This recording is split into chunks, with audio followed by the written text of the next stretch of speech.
como nos dias de hoje, ou até em outros tempos também, o cristianismo foi propagado a partir de obrigações.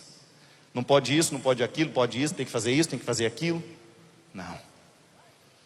Quando você entra no coração desse evangelho, de um Cristo que nos ensina o tempo todo valores que dão sustento à vida humana, que fazem com que cada vez mais a gente administre o sofrimento de ser quem a gente é, com coragem, com luta.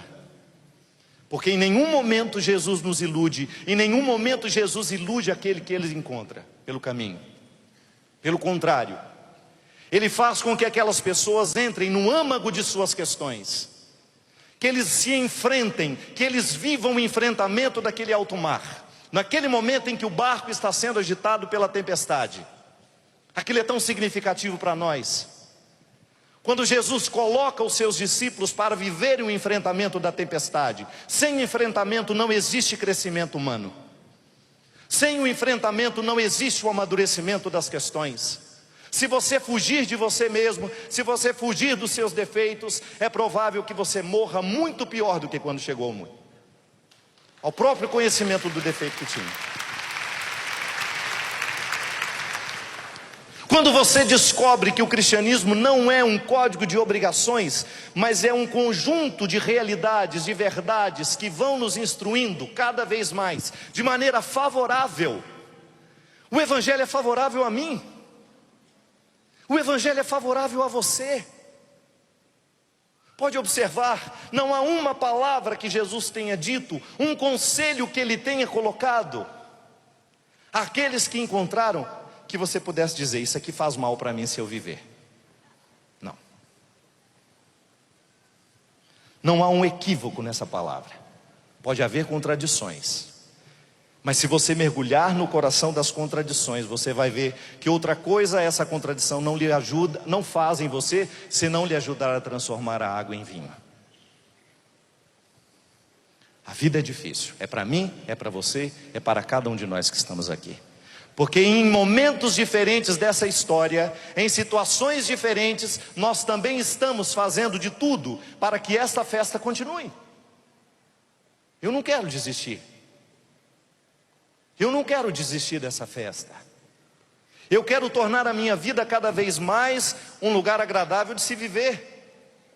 Eu quero fazer valer a pena cada dia que o Senhor me der. Mas se aquele que não crê em Deus já tem o desafio de manter-se guardião de seus valores para não perder a alegria de ser quem é, muito mais nós cristãos que estamos aqui radicados nessas exigências que são extremamente favoráveis a nós.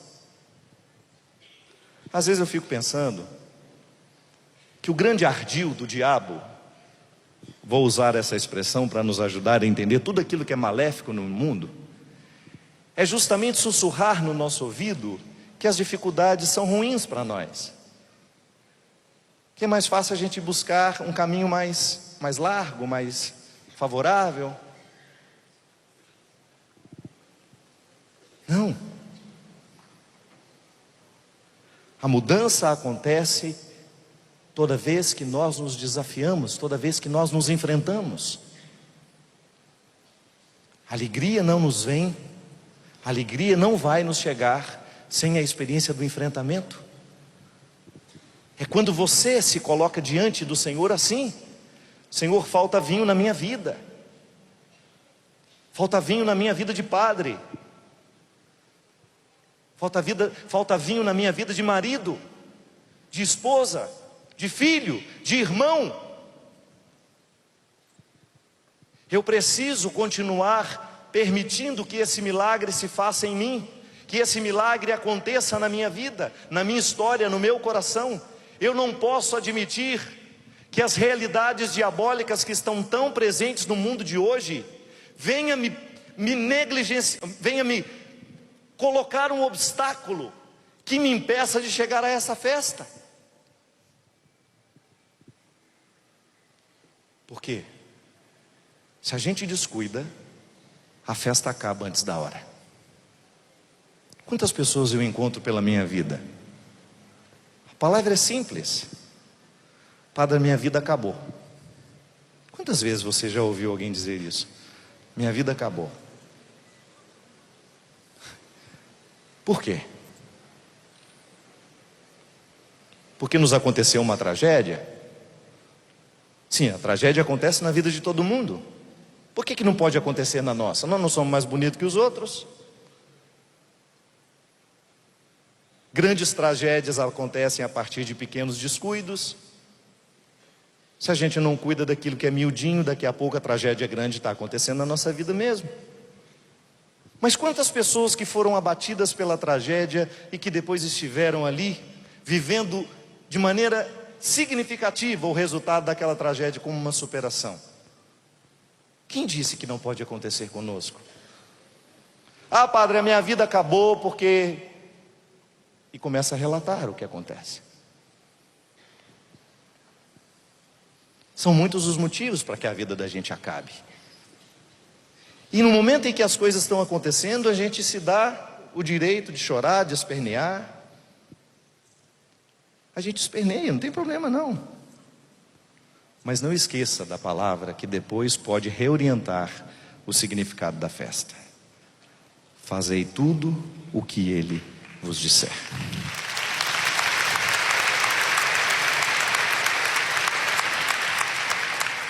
Mas então presta atenção no que ele diz. Presta atenção no que ele diz. Se nós não fizermos uma fecunda experiência do Senhor, nós vamos passar a vida inteira ouvindo as caricaturas dele.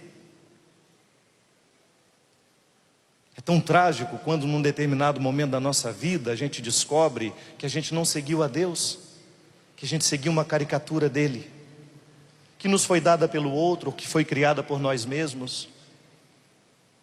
Ligue a televisão e você vai ver as caricaturas do sagrado sendo oferecidas de maneira vergonhosa.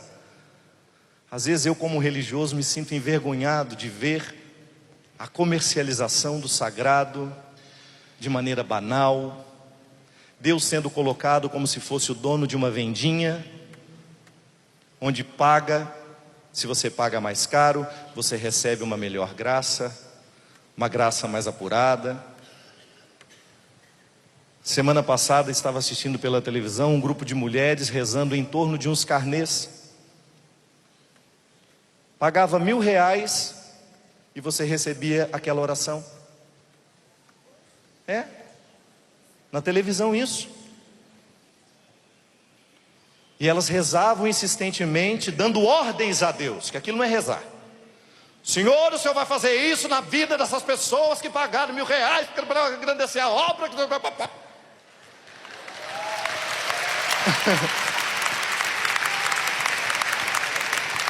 Você já imaginou aonde chegamos?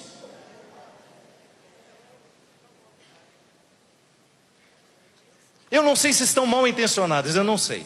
Eu só sei que aquilo é uma vergonha a todos nós que queremos ser religiosos nos dias de hoje. Você sabe por quê? Eu estou cada vez mais convicto que o que gera o ateísmo no mundo é esse tipo de coisa. Quando Deus fica desacreditado por causa das vergonhas que nós cometemos em nome dele. O ateísmo cresce no mundo, a indiferença religiosa cresce no mundo, é por causa de uma papagaiada dessa, com todo respeito. Porque seria bonito demais se estivessem rezando em torno das necessidades humanas, mas sem dizer a Deus o que ele deve fazer, porque aquela pessoa honrou a obra com R$1.000. O quê? Então agora nós vamos dizer que a você que pode pagar R$1.000, que Deus será mais generoso com você? Então nós vamos rasgar o evangelho. Quando aquela viúva dá a ele uma moedinha de nada, e o Senhor, sem medo de desafiar os poderosos do seu tempo, disse que aquela oração, aquela doação era muito mais sincera do que aquele que havia dado muito. Que é um cristianismo sem contradição, um cristianismo fácil de ser consumido. Porque isso também, minha gente, é uma realidade nos nossos dias. Nós estamos vivendo um cristianismo de consumo. É consumo, como se nós pudéssemos comprar as coisas. Eu vou lá agora comprar uma alegria, eu agora vou comprar uma graça, eu agora vou comprar a fé. Não. A gente só chega ao resultado dessa festa, essa continuidade da alegria, se a gente fizer tudo o que Ele nos disser. Não há outro caminho. Não há outra forma de chegar a Deus, senão nós dobrarmos os joelhos no chão e, aproveitando, dobrando os joelhos, dobrar também a nossa arrogância, dobrar a nossa prepotência, porque de nada vale o joelho estar dobrado se a prepotência continuar em pé. E você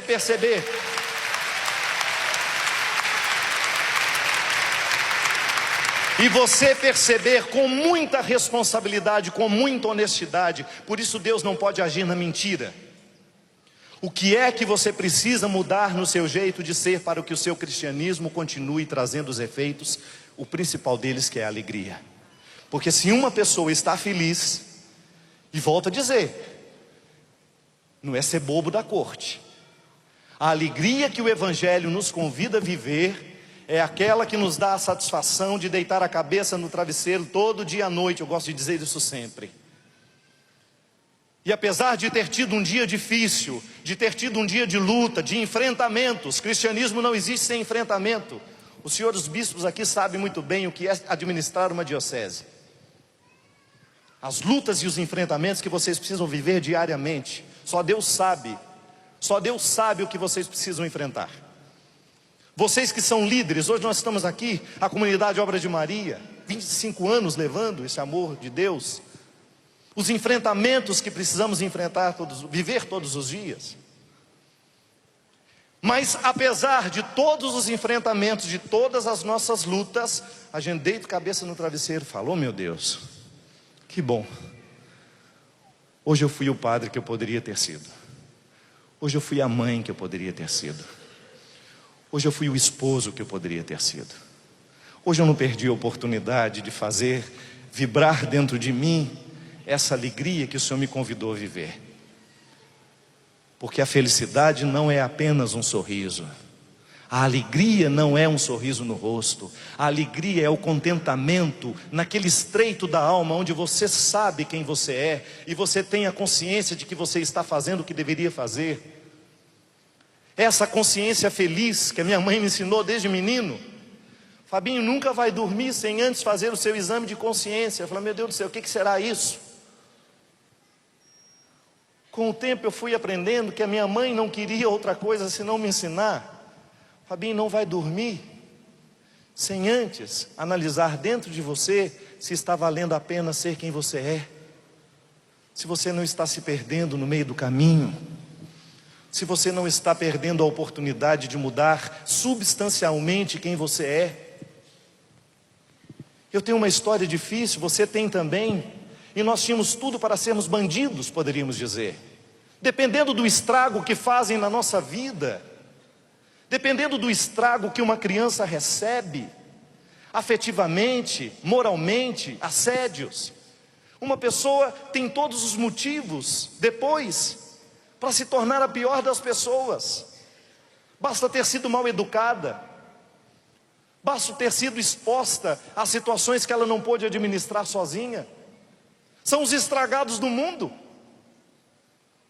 Ah, meu Deus do céu. Mas quando um desses estragados do mundo resolve acreditar na frase de Maria: fazei tudo o que ele vos disser. Quando esses estragados no mundo se dispõem a viver a dinâmica do Evangelho em suas vidas, esse milagre volta a acontecer. E aquilo que tinha tudo para dar errado, aquilo que tinha tudo para dar errado, minha gente, foi consertado pelas poderosas mãos de Deus.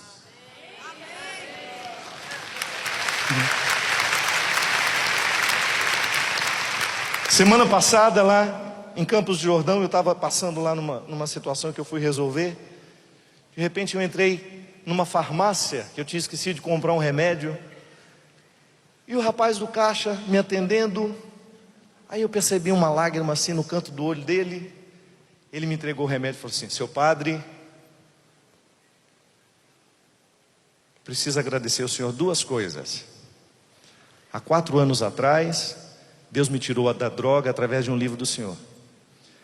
E desde então,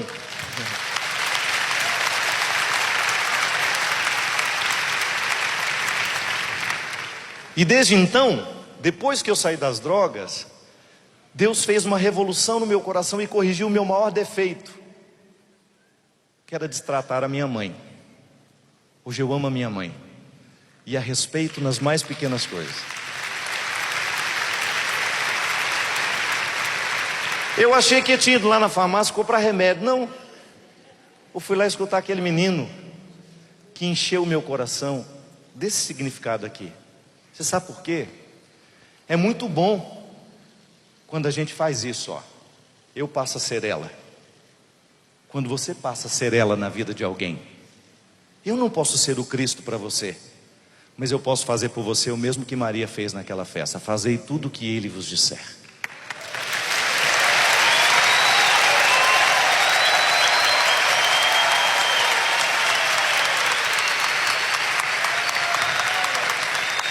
Quando eu, olhando nos seus olhos, eu também te digo, eu tinha tudo para a minha vida já ter terminado há muito tempo.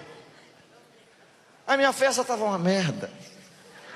Fala baixinho para o lado de lá no ouvido. A minha festa estava uma porcaria.